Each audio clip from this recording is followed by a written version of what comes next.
నారా చంద్రబాబు నాయుడు అనే నేను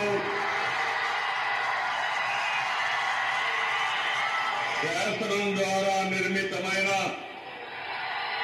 భారత రాజ్యాంగం పట్ల నిజమైన విశ్వాసం విధేయత చూపుతానని, భారతదేశ సార్వభౌమాధికారాన్ని సమగ్రతను కాపాడుతానని